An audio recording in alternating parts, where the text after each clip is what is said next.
Te damos gracias, Señor, una vez más. Gracias por tan grande privilegio que es poder ser tus hijos, Señor, haber recibido esa salvación tan grande que nos has dado y ahora formar parte, Señor, de tu iglesia universal, Dios. Gracias por poder congregarnos. Gracias, Señor, por el privilegio de estar acá. Gracias, Señor, por tu palabra que la has dejado para nuestra edificación, para que crezcamos y para que asimismo nuestra relación contigo, Señor, vaya afianzándose cada vez más. Oramos a ti, Dios, rogándote en este momento que nos ayudes a tener la mente, el corazón, el cuerpo dispuesto a oír tu palabra, Señor. Y ayúdanos, Señor, para que tu palabra realmente sea la que enseñe, anime y exhorte nuestros corazones, Dios. Descanso, Señor, en ti, en tu gracia y en tu poder. Descanso, Señor, sabiendo que no es por méritos humanos, sino que es porque tu palabra tiene poder, Dios. Y oro, Señor, para que tu palabra llegue a nuestra vida y podamos ser todos enseñados. Oramos en el nombre de nuestro Señor Jesucristo. Amén. Bueno, hermanos, la semana pasada estuvimos viendo el tema con el cual seguimos avanzando, que es el tema de matrimonios en el Espíritu. Y seguimos hablando, seguimos viendo. La semana pasada estábamos viendo, no sé si usted se acuerda, estábamos viendo dos razones por las que no andamos en el Espíritu. El versículo en el cual empezamos y por el cual vamos a ir avanzando durante este tiempo es Gálatas 5, versículo 16. Como dice, ya lo hemos estado de pronto leyendo y más familiarizados con él. Digo pues, andad en el Espíritu y no satisfagáis los deseos de la carne. Y estábamos viendo entonces que allí hay un mandato real, concreto para nosotros, el cual es andar en el Espíritu. Pero estuvimos viendo las dos razones por las cuales a veces o una persona, cualquier persona, no va a poder andar en el Espíritu. ¿Recuerdan la primera razón? ¿Por qué? Porque no tiene el Espíritu, porque no ha creído en el Señor Jesucristo, porque no ha nacido de nuevo, porque no es un creyente verdadero, no tiene el Espíritu Santo morando en él. Y es imposible, entonces dijimos, o dice la palabra, que si alguien no ha nacido de nuevo y no tiene el Espíritu, pues pueda vivir o andar en el Espíritu. La segunda razón por la que una persona ya creyente, dijimos, puede que no esté andando en el Espíritu. ¿Recuerdan cuál dijimos o cuál podíamos ver que era? Porque desestimamos el poder, el ministerio y la presencia del Espíritu Santo en nuestra vida. Y vimos el poder y el ministerio del Espíritu Santo en todas las áreas del creyente. Hablamos del poder del Espíritu Santo y del ministerio que desarrolló aún en nuestra salvación. Vimos también el ministerio y la presencia del Espíritu Santo allí en el proceso de la regeneración, y vimos también el proceso, la presencia y el poder del Espíritu Santo en la santificación, que es a lo que somos llamados y en lo cual nosotros debemos andar como creyentes. Terminamos entonces la semana pasada haciendo dos preguntas. ¿Sí las recuerdan?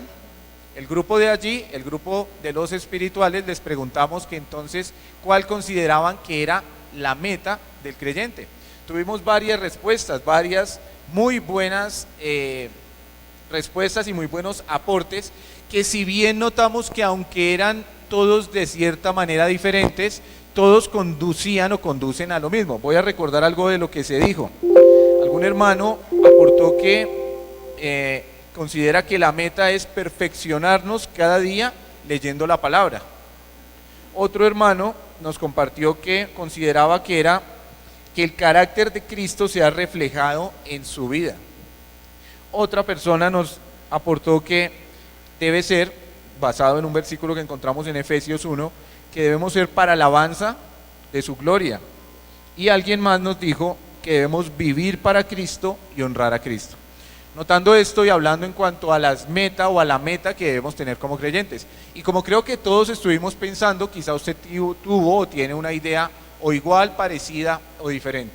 Tanto que al final un hermano se acercó y también me compartió las ideas que tenía, las cuales también eran muy acertadas hacia lo que estábamos viendo.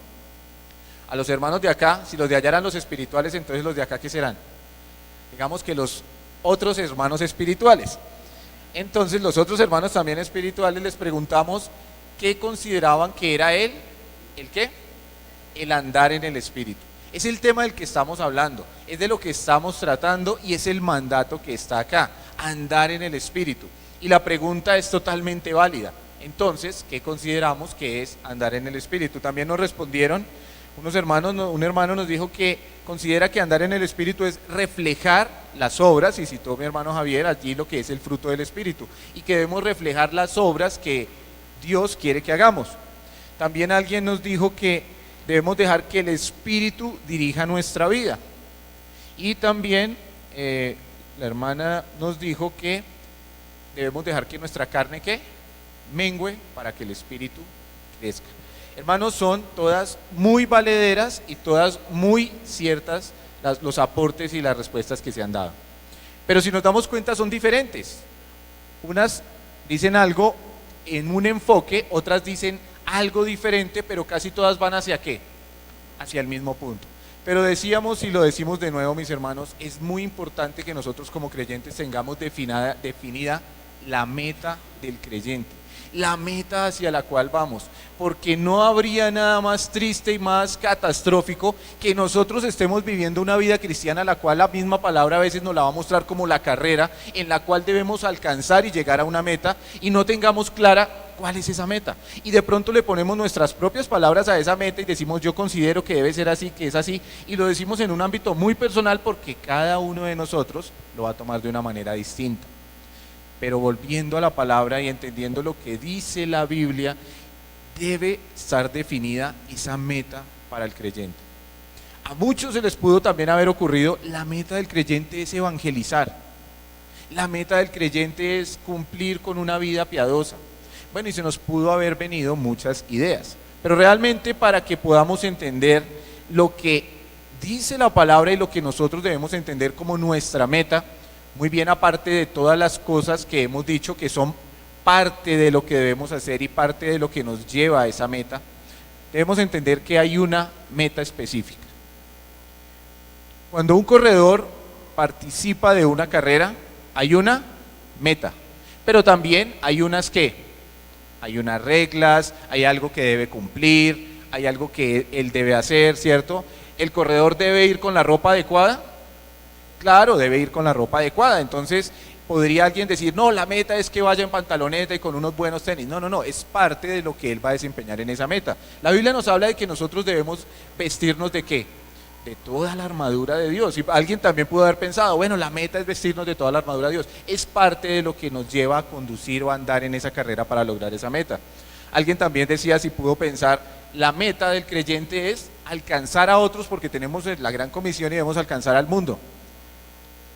¿Será una meta o será algo que se nos manda a hacer en medio de esa carrera en la cual vamos a lograr una meta? ¿Verdad? Es algo que debemos hacer en medio de la carrera que andamos mientras logramos esa meta y debemos alcanzar a otros. Pero mis hermanos, sin darte tanto preámbulo, ¿cuál es la meta? ¿Alguien ya tiene la respuesta? Ver a Cristo. Cristo tiene que ver entonces ¿con quién? Con Cristo. Antes que nada, quiero que pensemos en algo. Tenemos un Dios que se ha manifestado a través de toda la Escritura, ¿en qué? En 3 personas. Tenemos un Dios que es ¿qué? Trino, un Dios trino, una Trinidad. Dios Padre, Dios Hijo, Dios Espíritu Santo. Digo esto para que vayamos pensando también que quizá nuestra meta tiene que ver de una manera trinitaria también. Ahora, si queda un poco de confusión, decimos entonces ¿cuál puede ser la meta real del creyente? Del cristiano.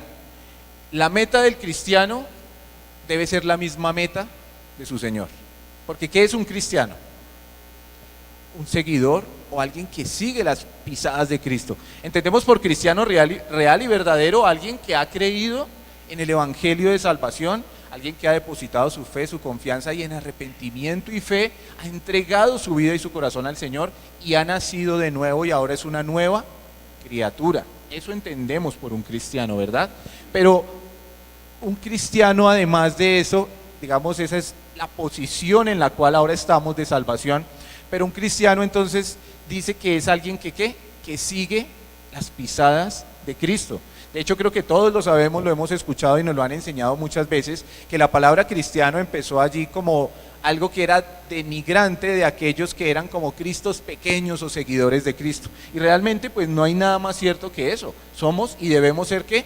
Seguidores de Cristo. Ahora, para entender nuestra meta, entonces entendamos y sepamos cuál fue la meta de Cristo aquí en la tierra.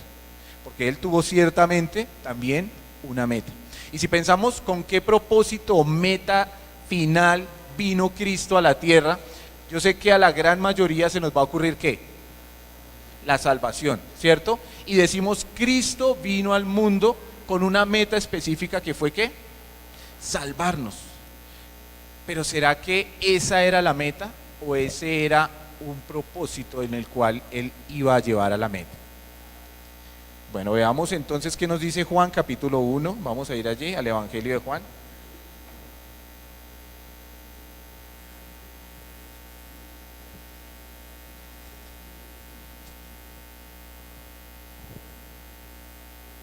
Juan capítulo 1, el Evangelio nos habla, allí en el primer capítulo, hablándonos de la manifestación de Cristo, de cómo vino Cristo, de quién es Cristo, dónde estaba Cristo antes de venir y de su encarnación, y nos muestra también a qué vino y con qué propósito vino y para qué está aquí en la tierra, para qué vino en ese momento aquí en la tierra. Y si estamos allí en Juan capítulo 1, leamos por favor el versículo 14. ¿Qué dice? ¿Estamos allí todos? Bien, dice, y aquel verbo, hablando de Cristo, fue hecho carne y habitó entre nosotros y vimos su gloria, gloria como la del unigénito del Padre, lleno de gracia y de verdad. Entonces Cristo vino y aquí nos muestra algo muy importante que Cristo vino a hacer y a mostrar, que fue ¿qué? La gloria del Padre. ¿Qué nos dice el versículo 18, por favor? De allí mismo de Juan 1. A Dios nadie le vio jamás. El unigénito Hijo de Dios, que está en el seno del Padre, el que le ha dado a conocer. Entonces nos está mostrando que Cristo vino con un propósito y vino a cumplir algo que es ¿qué? Dar la gloria a Dios, mostrando ¿quién? Mostrando al Padre. Cristo vino a mostrar al Padre. Cristo vino a reflejar al Padre, a una humanidad que ¿cómo estaba? Perdida, alejada y desconectada de Dios. A Dios nadie le había visto, a Dios nadie le vio jamás. El mundo estaba separado de Dios, pero el plan de Dios siempre ha sido ¿qué? Tener una relación íntima y personal con su creación. Así que ha enviado a su Hijo para que a través de Él manifieste y muestre a ¿quién? A Dios. Cristo vino a mostrar a Dios. Cristo vino a dar a conocer a ¿quién? Al Padre. La manifestación de la gracia de Dios tiene nombre propio, se llama Jesucristo.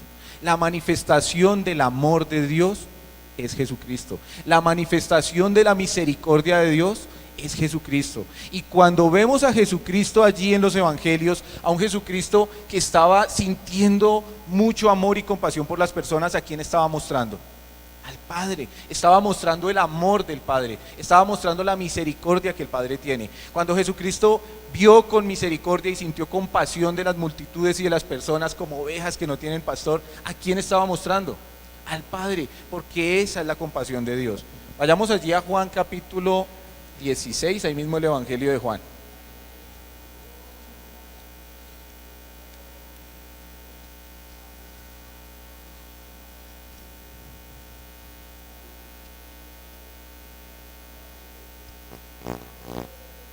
Perdón, capítulo 14.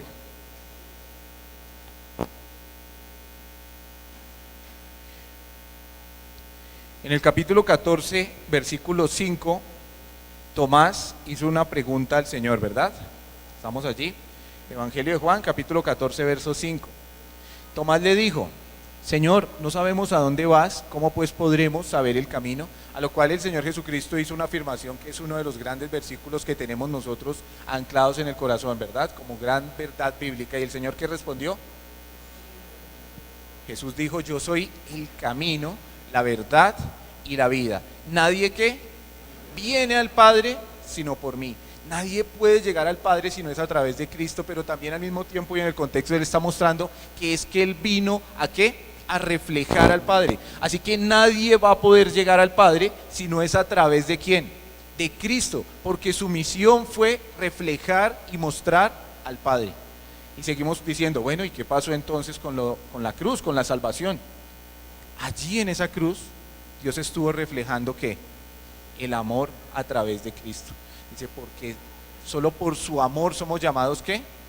hijos de Dios. Mirad cuán amor nos ha dado el Padre para que seamos llamados hijos de Dios. La cruz es la manifestación de la gracia del amor de Dios, pero en la cruz, si bien es un propósito central del Señor Jesucristo, es parte de lo que Él quería hacer, que era ¿qué? Mostrar realmente quién es el Padre. Continúa allí la lectura del versículo 7 y vea lo que sigue respondiendo el Señor a Tomás. Si me conocieses, también a mi Padre, si me conocieses, también a mi Padre conoceríais, y desde ahora le conocéis y le has visto. Felipe le dijo, Señor, muéstranos al Padre y nos basta. Jesús le dijo, ¿tanto tiempo hace que estoy con vosotros y no me has conocido, Felipe? El que me ha visto a mí, ha visto al Padre. ¿Cómo pues decís tú, muéstrame al Padre? ¿No crees que yo soy en el Padre y el Padre en mí? Las palabras que yo os hablo no las hablo por mi propia cuenta, sino que el Padre que mora en mí, Él hace las obras. Creedme que yo soy en el Padre y el Padre en mí. De otra manera, creedme por las mismas obras. De cierto os digo, el que cree en mí, las obras que yo hago, Él las hará también. Y aún mayormente hará, porque yo voy al Padre. Un gran texto con mucha profundidad, pero entendiendo solo por encima de lo que estamos hablando. El Señor está diciéndole, el que me ha visto a mí, ha visto al Padre. Si me conocen a mí, conocen al Padre, porque yo ¿a qué vine? A mostrar al Padre. Vine a hacer lo que el Padre me dijo que hiciera, vine a hablar lo que el Padre me dijo que hablara, y cada cosa que hago la hago para glorificar ¿a quién? Al Padre. El Señor Jesucristo todo lo que hizo, lo hizo para dar gloria al Padre, entonces viviendo y mostrando ¿a quién? A Cristo. Veamos un texto más rápidamente, Filipenses 3, versículo 13. 3, sí señor.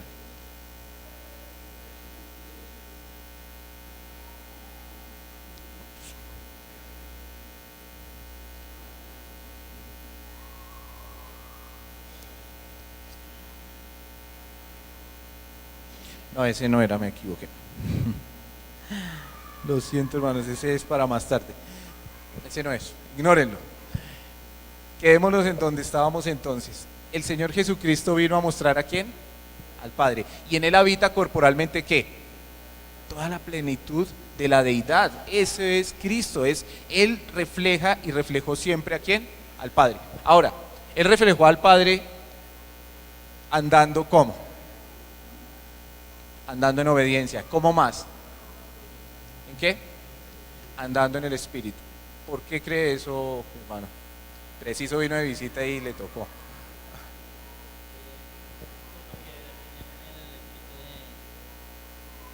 Creo que Jesús andaba en el Espíritu porque vivía en el Espíritu del Padre. Nos dice nuestro hermano entonces, considera que Jesús andó en el Espíritu porque tenía el Espíritu del Padre. ¿Qué consideramos? ¿Será verdad?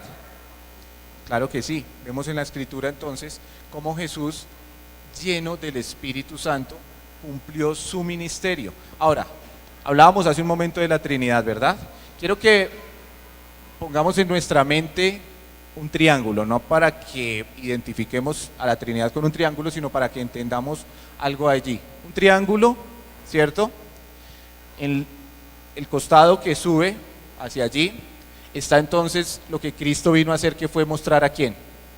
Al Padre. Entonces una parte de este triángulo era mostrar al Padre, ¿cierto? Justamente en la otra parte del triángulo, la que está casi paralela, ¿quién estaba haciendo esa tarea?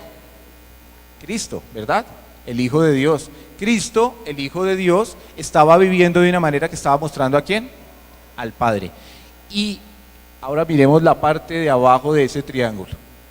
¿En qué fuerza o con qué poder lo estaba haciendo? Con el poder del Espíritu Santo. Leamos Hechos 10:38, por favor.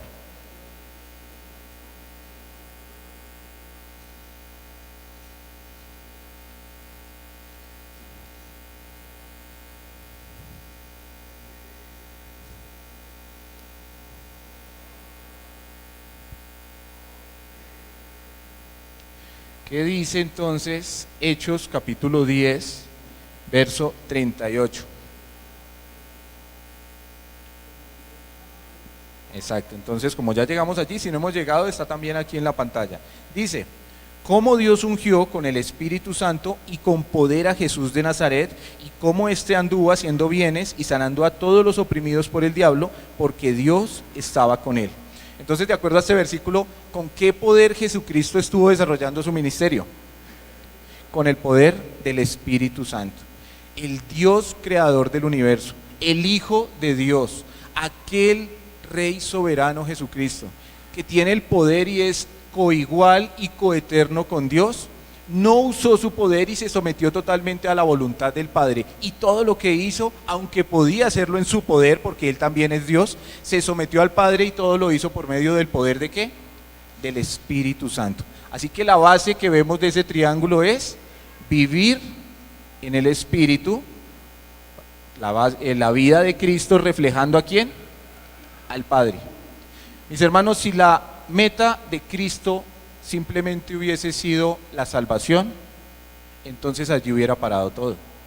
Pero Él se levantó de esa tumba y Él fundó una iglesia. ¿Y qué le dijo a esa iglesia? Vayamos a Hechos 17, a Juan 17, perdón. Juan capítulo 17.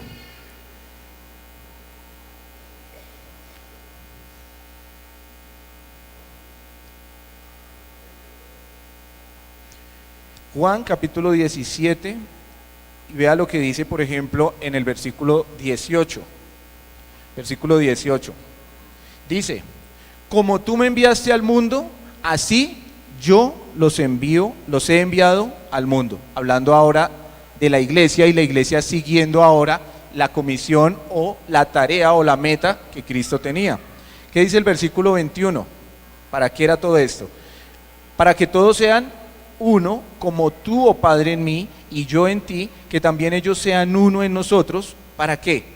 Para que el mundo crea que tú me enviaste, que Cristo es la manifestación del Padre. Pero ahora está diciendo, ahora la iglesia va a quedar para seguir ¿qué? Con esa tarea, y van a seguir mostrando a Cristo, y como Cristo está en el Padre y el Padre en él, entonces la iglesia o el creyente ahora ¿cómo debe vivir? ¿Cómo?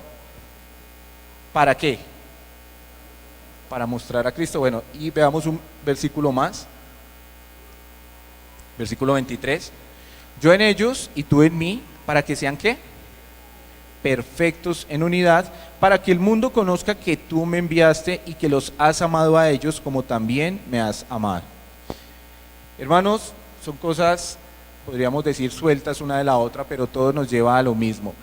Cristo estaba en el Padre está en Cristo, Cristo está en nosotros, y allí no terminó todo. Ahora entonces podríamos decir, si la tarea de Cristo o el propósito central que vino fue a mostrar al Padre, viviendo en el poder del Espíritu, ¿cuál entonces podría ser la meta que seguimos nosotros? ¿Cuál debe ser esa meta que debemos seguir como creyentes? ¿Cuál puede ser? Pues obviamente dice allí, debemos seguir lo mismo para que el mundo crea que has enviado, para que el mundo crea que Cristo es el reflejo del Padre. Y nosotros como creyentes tenemos una meta que es ¿cuál?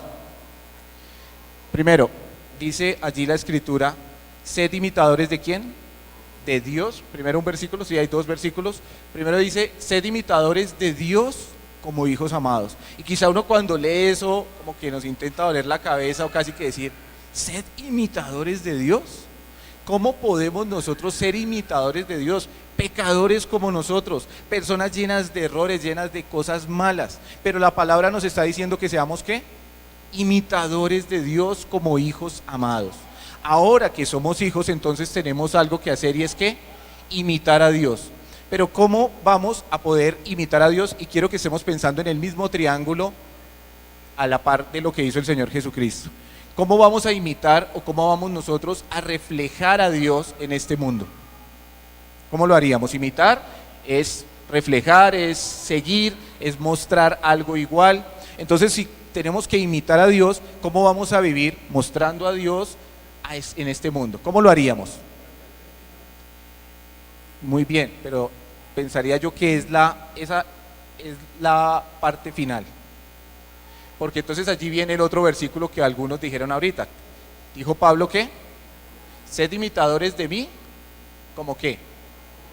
como yo de Cristo, dijo Pablo. Entonces él dice, yo soy un modelo que pueden imitar, porque yo estoy imitando al modelo que tenemos para imitar y así poder mostrar a Dios, que es ¿quién? Cristo. Entonces, para poder nosotros mostrar a Dios en este mundo, tenemos que imitar ¿a quién? A Cristo, el cual se humanó como usted y yo y vivió las mismas cosas que usted y yo y sufrió las mismas tentaciones que usted y yo, pero todo lo vivió sin pecado y en gloria. Y Él se muestra y se queda entonces como el modelo que cada creyente debe tener para vivir, que es ¿cuál? Cristo. Algún hermano dijo que el carácter de Cristo sea reflejado en nosotros y estaba muy cerca de la verdad, porque realmente ese es el propósito en el cual tenemos nosotros. Vivir como Cristo, ¿para qué? Para reflejar ¿a quién?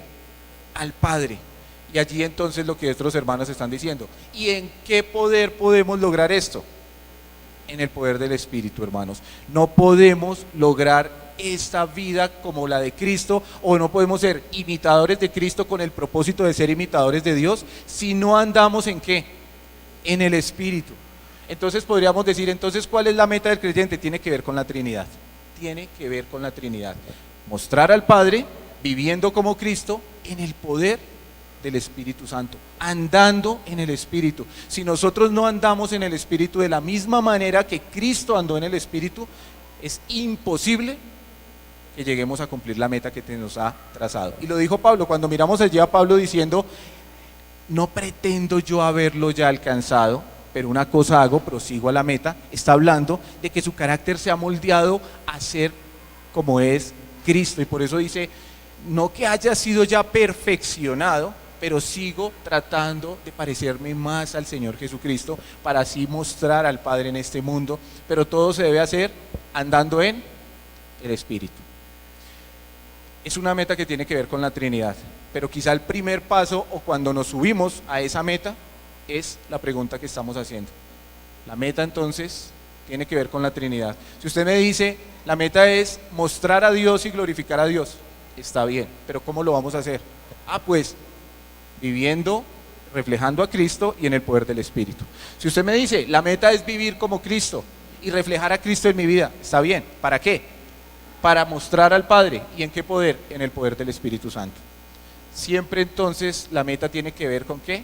Con Dios, con la Trinidad, y empieza el paso para poder llevar a cabo esa meta. ¿Con qué empieza? Con andar en el Espíritu. Si nosotros no andamos en el Espíritu, pues es imposible que cumplamos la meta.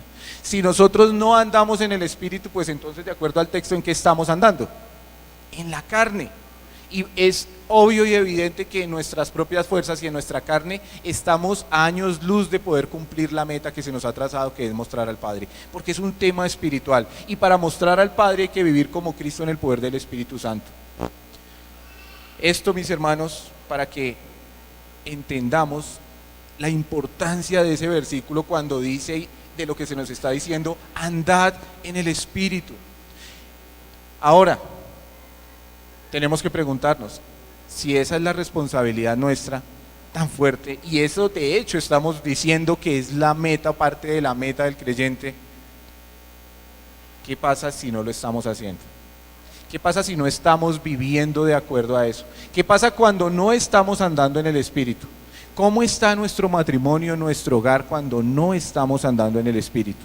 ¿Cómo estamos realmente viviendo y qué consecuencias están llegando día a día porque no estamos andando en el Espíritu? Y yo le hago una pregunta, piense en un problema que haya tenido de pareja el último mes. Bueno, quizá este mes no han tenido problemas, el último año. Bueno, veo caras de algunos que no han tenido problemas durante el último año, digamos en los últimos 10 años. Uy, hay hermanos que no han tenido problemas en los últimos... los solteros, ya, es que eran los solteros que estaban allí. Pensemos en un problema que hayamos tenido en nuestro matrimonio reciente, el último que se acuerde, de pareja, allí. No me lo va a contar, no se lo va a contar, Ana, solo piense en eso. Ahora piense en algo. Piense en ese momento y diga, pero tan raro, ¿por qué me pasó eso? ¿Por qué llegamos a eso? Si estaba yo andando en el Espíritu, ¿o será que estábamos todo lo contrario? Enfrentando, solucionando y quizá atacando y todo lo que viene, ¿en la qué? En la carne. ¿Estamos de acuerdo la mayoría, en que, acordándonos de algún problema que hayamos tenido, fue por estar en la carne y no estar en ¿dónde? En el espíritu, ¿sí? ¿Sería por eso? Cuando el llamado que se nos hace es ¿a qué? Andar en el espíritu, pero es un llamado que la verdad sabe que lastimosamente hacemos, yo creo que la mayoría, y perdóneme si usted no está de acuerdo conmigo, hablo entonces por mí, es un mandato que no tenemos en cuenta todo el tiempo. No todo el tiempo estamos viviendo o andando en el espíritu. Sabe que nos levantamos y nos portamos espirituales los primeros minutos o horas del día, pero al rato eso quedó en el olvido. Y se nos olvida que no es entonces un andar momentáneo como hablábamos hace unas clases, sino que es algo que debe ser continuo y presente en nuestra vida. El Señor Jesucristo andó en el Espíritu todo el tiempo. El Señor Jesucristo mostró la importancia, y allí cuando Él se bautizó y empezó su ministerio, no fue simplemente como para que dijéramos ¿y por qué el Espíritu Santo vino en forma de paloma? Mostrándonos la importancia del Espíritu Santo en el ministerio y en la vida y en el cumplimiento de lo que el Señor Jesucristo iba a hacer. Es la manera en la que nosotros podemos llegar a tener realmente un hogar de bendición, un matrimonio de bendición. No un hogar ni un matrimonio donde no hayan problemas, porque sea en el espíritu o sea en la carne, sea cristiano o sea inconverso, ¿sabe qué va a pasar? Vamos a tener problemas. La gran diferencia radica en la manera en la cual enfrentamos los problemas. ¿O acaso el Señor Jesucristo, andando en el espíritu, no enfrentó problemas? Claro que enfrentó problemas, porque los problemas definitivamente van a llegar. Pero en el espíritu se vive, se desenvuelve y se maneja de una manera totalmente diferente. Nosotros no solo enfrentamos problemas, sino que lastimosamente muchas veces los recibimos y los asumimos es en la carne, lejos de la voluntad de Dios. Y somos tan débiles, que creo que a usted le pasa como a mí, que puede decir que estoy en el espíritu, estoy espiritual, y llega el problema, y en vez de continuar como debería ser andando en el espíritu, a veces el problema que hace, nos saca de esa condición espiritual y terminamos en la carne, cuando debería ser todo lo contrario, mis hermanos, y es seguir andando en el espíritu, porque es que no ando en el espíritu hasta que, sino que debe ser la manera en la cual nosotros vivimos, porque es la meta que tenemos. Y cuando no estamos haciendo eso, simplemente, ¿sabe qué? Somos cristianos sin meta. ¿Se imagina a alguien en medio de una carrera sin saber a dónde es la meta? Corriendo para aquí, rascándose la cabeza, corriendo de aquí para allá, cuando debe llegar a un lado. Así somos nosotros muchas partes de nuestra vida, mucho tiempo de nuestra vida, porque cuando no estamos viviendo en el espíritu, pues nos salimos de la meta en la cual debemos andar, y somos cristianos sin meta, simplemente haciendo por hacer, viviendo por vivir, hogares simplemente manteniéndonos por mantener, sin entender que hay una meta clara. Pero entonces tenemos que desarrollar también la segunda pregunta, porque ya vimos entonces que la meta del creyente tiene que ver con la Trinidad y se empieza andando por el Espíritu, si no, no lo vamos a lograr. Pero entonces queda la pregunta que nos respondían por este lado: pero entonces, ¿a qué se refiere con andar en el Espíritu? Es algo como muy general, ¿no les parece?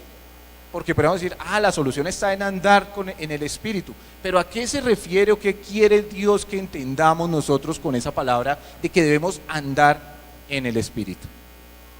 Bueno, hace 8 días nos contestaron varias cosas también, y tenemos entonces que hacernos algunas preguntas. ¿Qué pensamos cuando es andar en el Espíritu? ¿A qué le suena a usted esa palabra en? Podría llegar a pensar, andar en el Espíritu, ¿será que entonces tiene que ver con algo de lugar? Y andar en el Espíritu es una esfera en la cual nos movemos, porque dice en. Entonces, si yo voy por la esfera espiritual voy bien, pero cuando estoy mal es porque me salí de un lugar. ¿Será a un lugar que se refiere? Bueno, la palabra en es una preposición, y esa preposición muestra 3 cosas, o va siempre enfocado o enlazando 3 cosas diferentes: lugar, modo y tiempo. Ese prefijo, esa preposición en, siempre la vamos a usar para esas cosas, para lugar, modo o tiempo, ¿verdad? ¿Dónde estoy? Estoy en el parque, ¿cierto? Tiempo, llego en 1 hora. Modo, voy en automóvil o voy en bicicleta, ¿verdad? Entonces ese en nos marca siempre esas 3 cosas. Entonces es fácil también, decía, que lleguemos a pensar, ¿será que andar en el Espíritu nos habla entonces de lugar, nos habla de el espíritu es un lugar en el cual yo me debo mover. ¿Nos dice algo así la Biblia? No, la Biblia nos dice que el espíritu está ¿dónde? En nosotros. Así que entonces no es un lugar en el cual yo ando, si estoy allí estoy espiritual y si estoy aquí estoy carnal. Porque realmente, aunque pareciese que sí es un lugar, el lugar donde está el espíritu es ¿dónde? En nosotros. ¿Somos qué? Templos del Espíritu Santo. Y si usted y su pareja, y su esposa y su esposo somos creyentes, entonces somos dos personas que somos llamadas a ser ¿qué? Templos del Espíritu Santo. Y si somos un matrimonio creyentes, entonces ese matrimonio ¿qué es? Un matrimonio que debe vivir reflejando ¿qué? Que es templo del Espíritu Santo. Y qué difícil que es tener eso todo el tiempo en nuestra mente y vivir de esa manera. Entonces, el lugar quizá no es un lugar del cual nos habla porque vemos que está no afuera, sino está ¿dónde? Adentro. No nos habla de tiempo quizá, porque podríamos decir, entonces vivir en el Espíritu es algo que puedo hacer en ciertas horas y en otras horas no. ¿Será que es así? No. Pero quizás sí nos habla, ¿sabe de qué? De modo. Es la manera en la cual vivimos. Y quizá la palabra que podríamos nosotros poner allí sin querer blasfemar contra la palabra de Dios, sin poner palabras que no están en la Biblia, pero sí podemos para nuestro entendimiento y de acuerdo al mismo contexto de lo que habla del Espíritu Santo, podría ser más fácil asimilar para nosotros si dijera vivir en el poder del Espíritu Santo. Porque digo pues, andad ¿qué? En el Espíritu. Y si dijéramos andad en el Espíritu, ¿a qué se está refiriendo? A modo, es una manera en la cual vivo. ¿Y cuál será ese modo entonces? ¿Con qué tiene que ver ese modo? ¿Y qué es el Espíritu Santo en la vida del creyente? ¿Es qué? Poder, porque el poder del Espíritu Santo mora en nosotros. Así que digo esto, deberíamos entenderlo de esa manera. ¿Es andar en qué? En el poder del Espíritu Santo. Andar entonces en el Espíritu es vivir, actuar, pensar, cada cosa que yo hago, hacerla en el poder del Espíritu Santo que vive ¿dónde? En mí, un poder que yo muchas veces anulo, que yo muchas veces contristo, un poder que yo muchas veces apago, un poder que muchas veces no tengo en cuenta, aunque vive y mora en mí. Pero la mayoría de las veces yo actúo sin consultar lo que Dios está diciendo a mí. Y alguien que no parezca eso como algunas personas que quizá usted ha escuchado dice, es que Dios me dijo que hiciera esto o aquello, ¿verdad? Y uno como que, perdón, ¿cómo le dijo Dios? Y algunas personas de hecho sienten o dicen que escucharon una voz audible de Dios diciéndole esto, lo cual lo vemos contrario a la palabra de Dios porque dice que toda revelación de Dios ha sido ¿qué? Escrita y dejada ya para que podamos acudir a ella. Pero entonces, ¿quiere decir esto entonces que Dios no habla a nosotros? ¿Que Dios no se comunica con nosotros? Y decimos, sí, claro que se comunica por medio de su palabra. Ok, la palabra es ese medio por el cual Dios se comunica. Pero ¿dónde está Dios en nosotros? Está en nuestro corazón. Vemos en Hechos de los Apóstoles diciendo a los apóstoles allí con mucha propiedad y con mucha certeza, nos pareció bien a nosotros, ¿y a quién? Y al Espíritu Santo hacer tal cosa.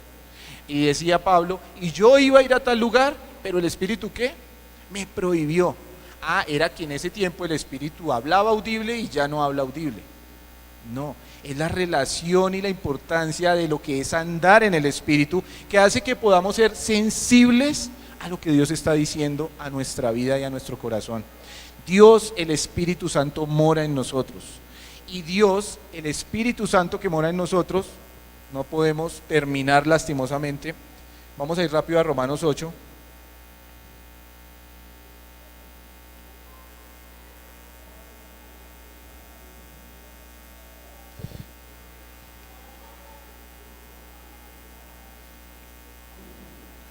Romanos capítulo 8. Un capítulo que va a la par, que es totalmente paralelo con lo que estamos viendo de Gálatas. Y es un capítulo en el cual se exalta, se habla y se muestra la obra del Espíritu Santo en la vida del creyente. Este capítulo 8, todo el capítulo 8, el centro allí es el Espíritu Santo, es la obra de lo que hace, es con qué fin está el Espíritu Santo, vea lo que usted debe vivir por medio del Espíritu Santo. Y se me había quedado un versículo que ya lo pasamos hace un rato, cuando decíamos que el propósito y la meta, perdón que sea a destiempo, pero hasta ahorita lo recordé, ya que estamos en el capítulo 8, vea lo que dice el versículo 29, solo devolviéndonos, aunque no era necesario y está mal hacerlo, pero el versículo 29 cuando hablábamos de cuál es esa meta con la cual el Señor nos dejó. Porque los que antes conoció, también que los predestinó, o sea, les dio un previo destino ya organizado de antemano, para que fuesen hechos conformes a la imagen de su Hijo, para que Él sea el primogénito entre muchos hermanos. Todo el capítulo está hablando entonces del Espíritu Santo y de la obra del Espíritu Santo. Y cuando leemos allí, por ejemplo, el versículo 5, que nos dice: porque los que son de la carne piensan en las cosas de la carne, pero los que son del Espíritu en las cosas del Espíritu. El Espíritu Santo en nuestra vida entonces nos tiene que llevar a tener ¿qué? Pensamientos basados en lo que Dios dice. El Espíritu Santo y el andar en el Espíritu nos habla entonces de que nuestros pensamientos estén orientados hacia la voluntad o hacia el pensamiento de ¿quién? De Dios. Dice el versículo 7: por cuanto los designios de la carne son enemistad contra Dios, porque no se sujetan a la ley de Dios, ni tampoco pueden. Y los que viven según la carne, pues no pueden agradar a Dios. Mas vosotros no vivís según la carne, sino según ¿qué? El Espíritu, si es que el Espíritu mora en vosotros. Así que el Espíritu y vivir en el Espíritu no solo habla de la manera en la que pensamos, sino en la manera en la que ¿qué? En la que vivimos, en la que nos conducimos. Y este capítulo lo vamos a terminar mirando, si Dios lo permite, la próxima semana, para que veamos todo lo que nos muestra respecto a lo que es vivir en el Espíritu. Debe afectar nuestra mente, debe afectar nuestras acciones, debe afectar nuestra comunión con Dios, debe afectar la manera en la cual oramos, afecta la manera en la cual nos relacionamos. En conclusión, vivir en el Espíritu es vivir en el poder que Dios ha puesto en nuestro interior. Necesitamos hacer eso, mis hermanos, en nuestra vida y definitivamente en nuestros hogares. Y si nos proponemos, solo cada vez que se presente una circunstancia, decir: esto no lo voy a manejar en la carne, sino en el Espíritu, les garantizo que vamos a ver allí la gloria de Dios, porque vamos a reflejar lo que es la voluntad de Dios. Hermanos, vamos a terminar este tiempo en oración y Dios mediante la próxima semana podamos continuar.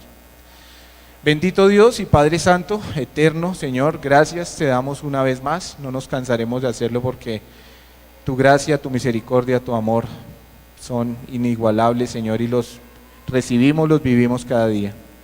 Gracias, Señor, porque descansamos en ti y sabemos que nos has dado tu Santo Espíritu que mora en nosotros para que podamos andar en el poder y de la manera que tú quieres.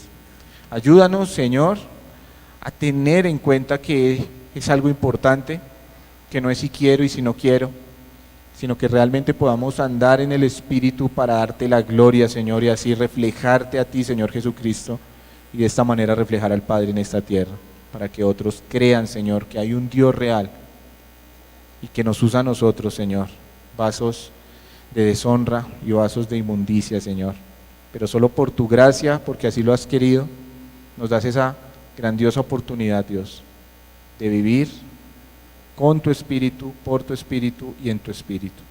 Ayúdanos, Dios, a poderlo hacer cada día y a que en nuestro hogar podamos acordarnos que es la manera que tú quieres que hagamos las cosas.